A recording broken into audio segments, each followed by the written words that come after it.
Good morning, everybody, and welcome to Coaching Ourselves, an introduction to peer group learning. Many of you were expecting to see and hear Phil Lanier this morning. Phil was unable to attend, and I'm happy to be able to substitute for him and present this introduction to you. A few housekeepings before we start. Hopefully you can all hear me properly. But if there's anyone who can't, please just send me a quick note and I'll see if I'm able to help you out.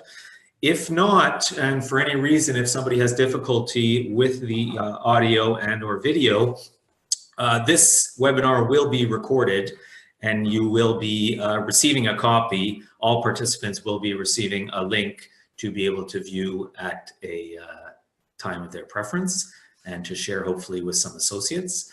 So without further ado, questions, by the way, I won't be able to answer any questions during the webinar itself, but hopefully we'll have a few minutes following and I'll be able to address those questions.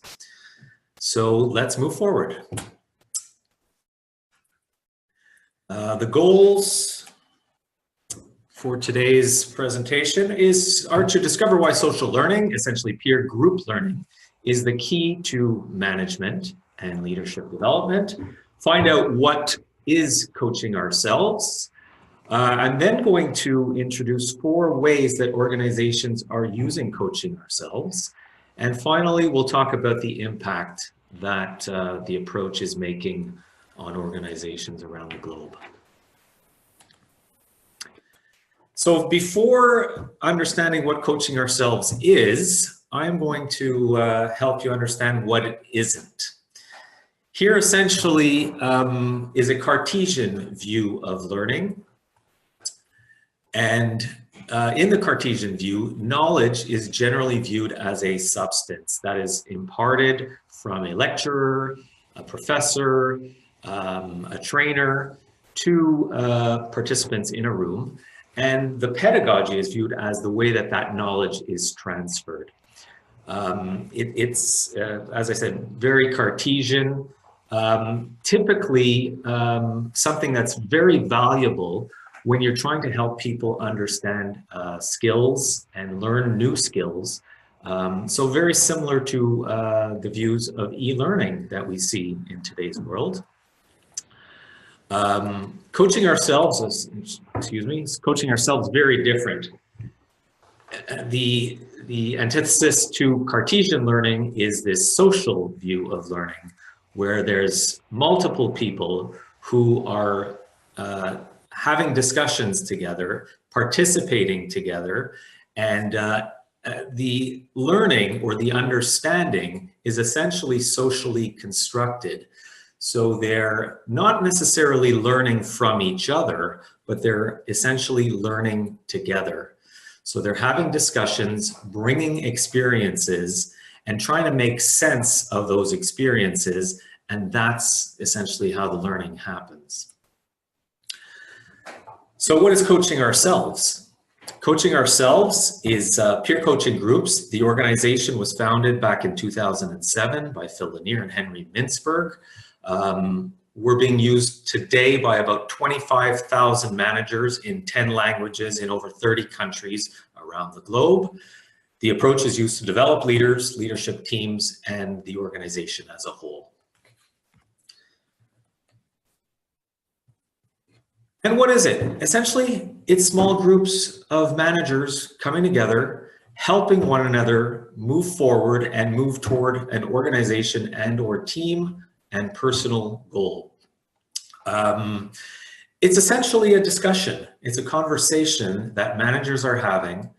The sessions typically are facilitated, certainly at first, but ultimately they can become self-directed, and I'll go a little deeper into that as we get into the webinar itself. The discussions are also structured. When I say structured, I mean that there's a pedagogy that's embedded in the Coaching Ourselves discussion modules.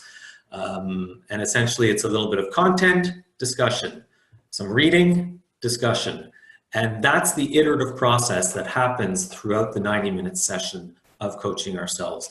The learning occurs through reflecting on our own experiences and through the group dialogue, as participants are essentially supporting each other, providing new insights, and making sense of their own experiences.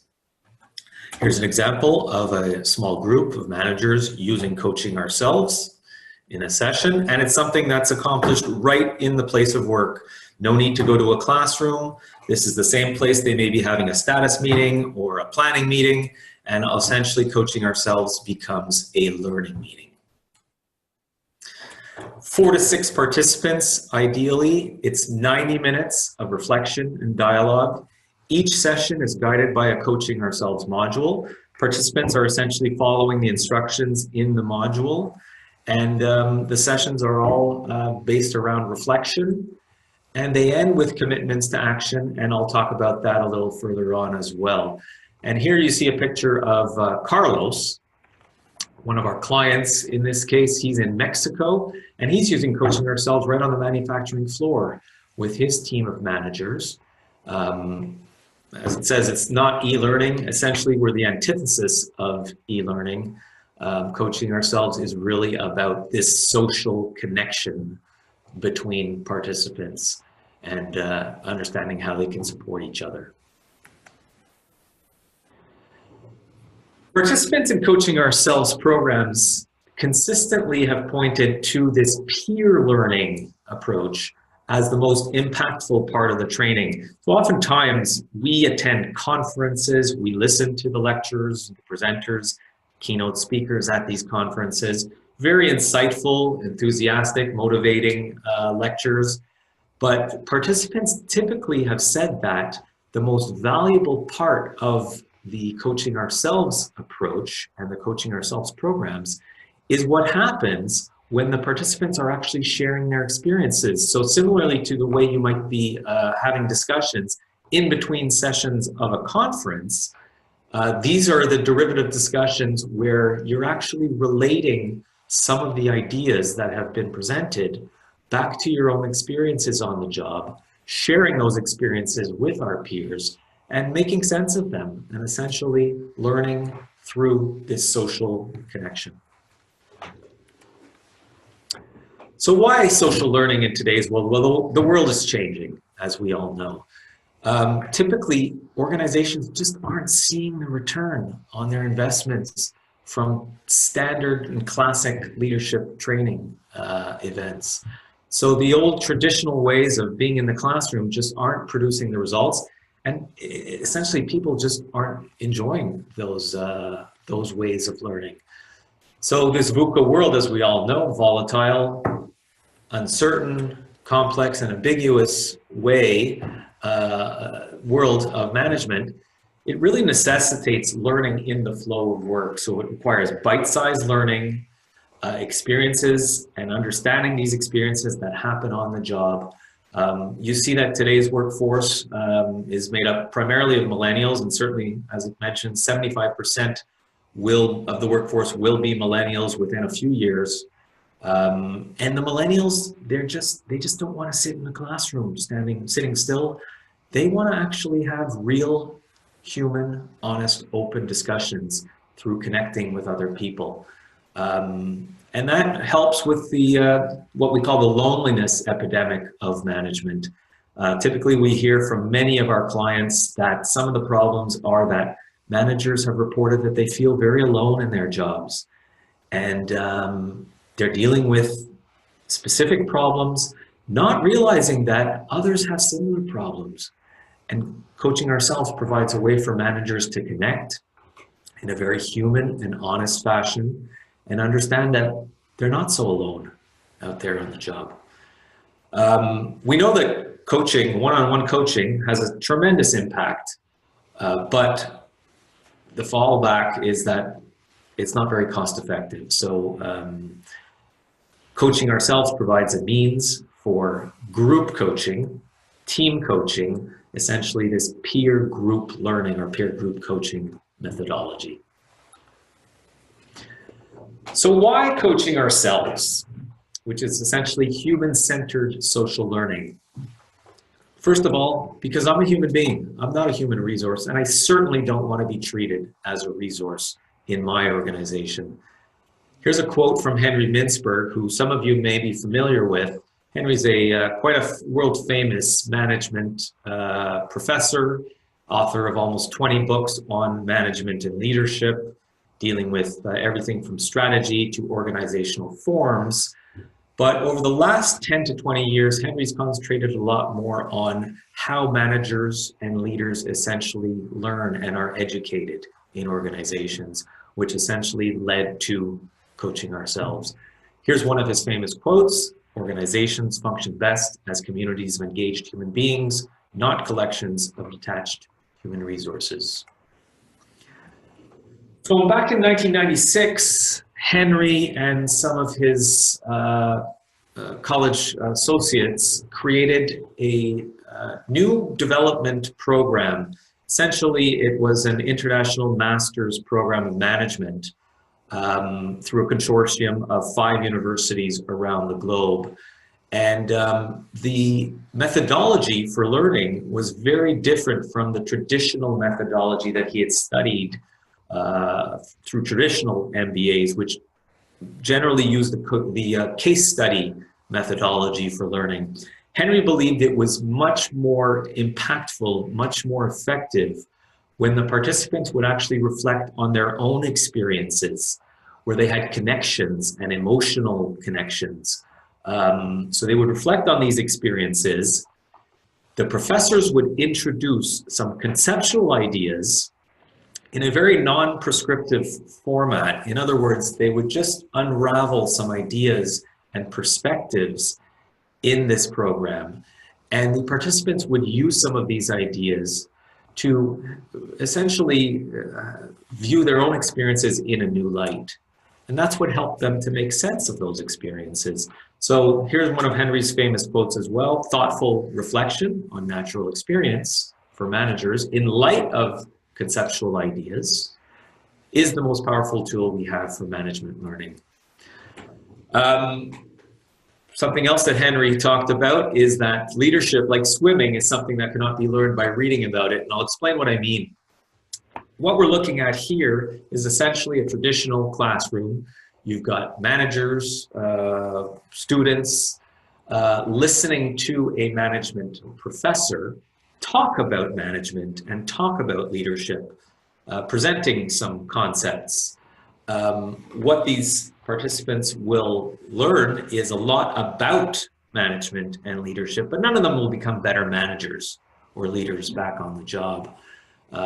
If you related this to what I was just talking about, swimming, for example, and you had the world's most prominent swimming trainer standing at the front of the room talking about swimming for a couple of hours, if you put these participants in a pool following this session, and if they weren't able to swim initially, probably most of them would end up drowning. We make that analogy when we talk about management and leadership, which is something that Henry talks about as something that you cannot learn in a classroom. You can learn a lot about it, but the act of becoming and living out the process of becoming a better manager and leader is something that needs to happen on the job, through experience, through sharing those experiences with peers, and essentially learning with each other. So in the early 2000s, here you see a picture of Coaching Ourselves co-founder Philip Lanier. And Phil was a senior director in an IT organization back in the early 2000s. He was a software engineer working on speech recognition software. If you remember, that was the time of the dot-com crash. Phil's organization had just laid off about 40% of the workforce. They had offshored a lot of their development to Eastern Europe, and Phil knew he needed to do something for himself and for his team of managers who were not very motivated coming to work. Essentially, he was lucky enough to know Professor Mintzberg. He went to see Henry, who said, "Read my book, Phil." The book at the time was called Managers Not MBAs, which I showed a picture of on the previous slide. Out of that book came the idea that Phil should just get his team together. They should have discussions about what's actually going on around them and use some ideas conceptual ideas from the outside to help them view their experiences in a new light, from a new perspective. So Phil worked nights and weekends with Henry, putting together some management material, some ideas and perspectives, and he started having these management meetings, these learning meetings with his teams of managers, which became the most effective meetings that they'd hold for the next 3 years. Others in the organization heard that Phil's teams were starting to learn and develop, and they wondered if they could do it too. And Phil helped them get started as well, presenting them with some of these learning modules that they used to guide these 90-minute learning meetings. What happened is that Coaching Ourselves was born out of that. And in 2007, as I mentioned, Phil and Henry incorporated Coaching Ourselves. And we've grown today to the point where we're now in, as I mentioned, about 30 countries around the globe. And we have almost 90 of these discussion modules written by leading thinkers and authors. So the methodology behind Coaching Ourselves, and I'll explain to you what it looks like right here. This is traditional group coaching, team coaching, action learning that you may be familiar with, where participants bring their experiences, and the participants in these small teams or groups will reflect on these experiences and they will talk about them. And that creates some impacts, which leads to new reflections.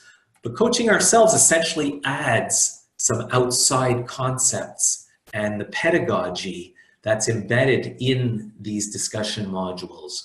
So the concepts, as I said, are unraveled as ideas and perspectives in a non-prescriptive fashion, and the ideas are used as a lens for the participants to view their own experiences in a new light, from a new perspective.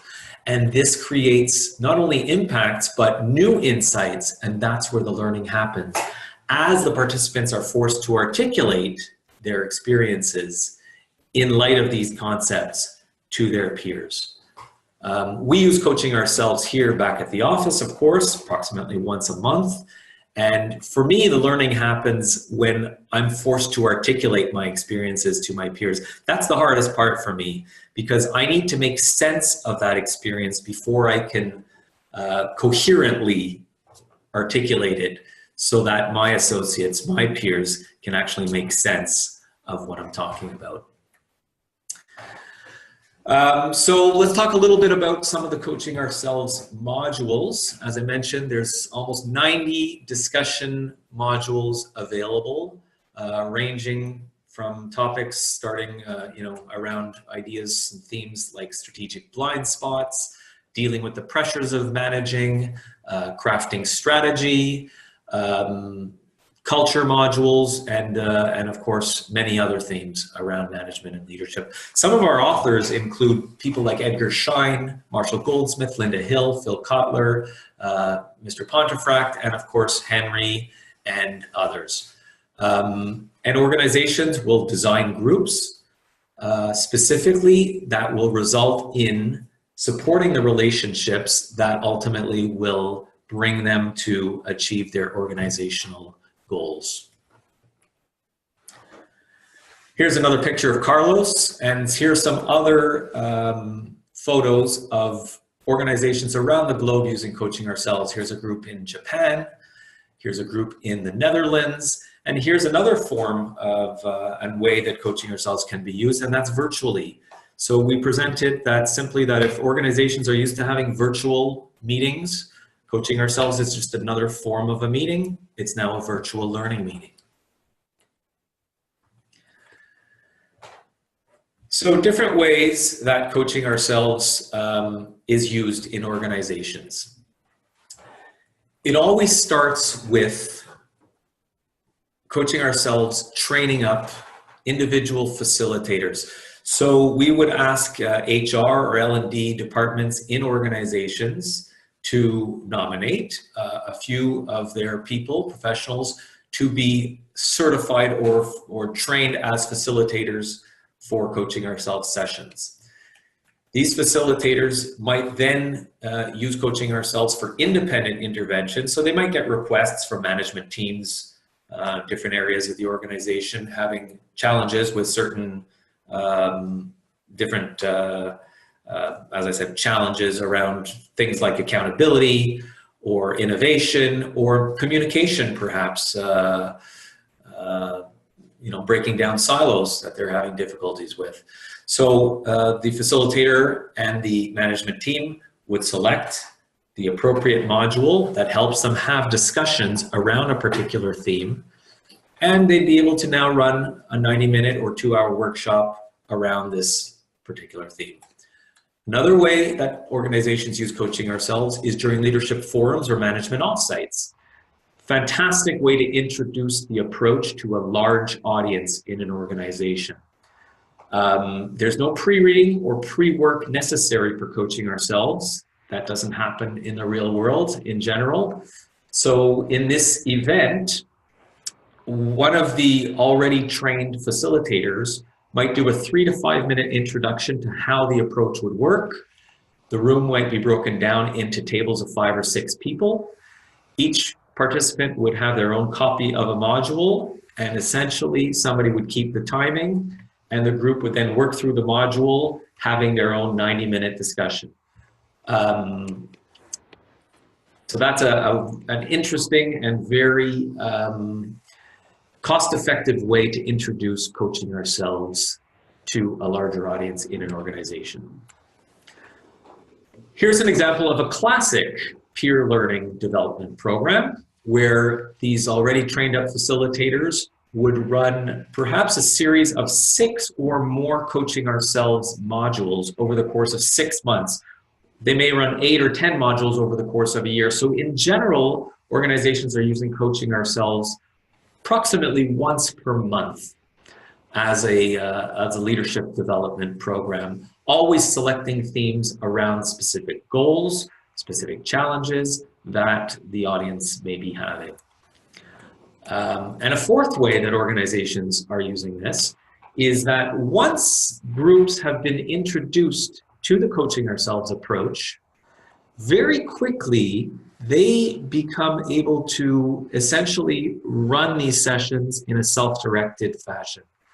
So instead of requiring either an internal or external facilitator to guide them through the 90-minute module, everything they need to run this 90-minute session is embedded in the module itself, including the timing, the content, the questions for discussion and reflection, and ultimately leading them to actions as they close out the session. Here's an example of what that can look like. You notice that initial sessions might be facilitated by a trained facilitator in the organization. Slowly through this program, the groups become entirely self-directed. And what happens there is you're essentially creating a self-developing organization. And this is what it can look like as you build a sense of community while creating, as I mentioned, this self-developing organization. So here's a scaled up version of what a program could look like. Somebody in L&D or HR essentially becomes the orchestra conductor, and they are conducting this organization through a full leadership development program and